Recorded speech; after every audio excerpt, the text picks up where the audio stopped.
துவாக்கள் ஒப்புக்கொள்ளப்படும் நேரங்கள். ஜும்மாவுடைய நாள். இதில் நள்ளிரவுக்கு பின் உள்ள நேரமும் இமாம் மிம்பரில் ஏறும் நேரமும் விசேஷம். மழை பெய்து கொண்டிருக்கும் நேரம். தஹஜ்ஜுடைய நேரம்.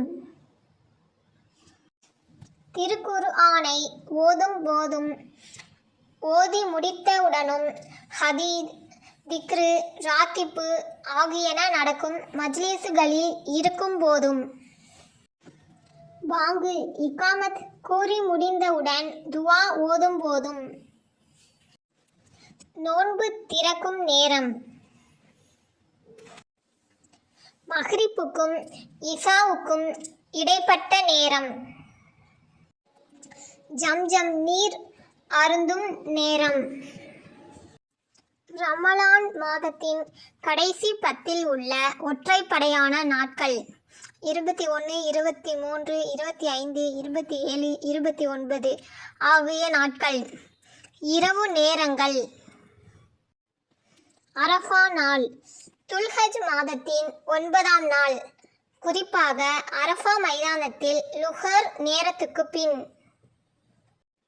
2 பெருநாள் இரவுகள். பெருநாள் இரவுகள் இரண்டும் லைலத்துல் கத்ரின் அந்தஸ்துக்கு அடுத்தவையாக இருக்கின்றன என்று சூஃபியாக்கள் தெரிவிக்கிறார்கள். ஒவ்வொரு ஃபர்லு தொழுகைக்கு பின்னரும் தஸ்பீஹ் தொழுகையின் போது.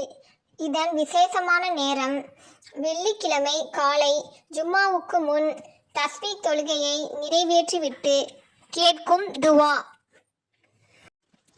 ஒவ்வொரு நல்ல காரியம் செய்து முடிந்ததும். ஏதாவதொரு தர்மம் செய்துவிட்டு அதன்பின் ஒரு இஸ்திக்ஃபார் செய்துவிட்டு 7 முறை அவ்வல் கலிமாவை ஓதிவிட்டு கேட்கும் துவா. இவை அனைத்தும் துவாக்கள் ஒப்புக்கொள்ளும் நேரங்கள் ஆகும்.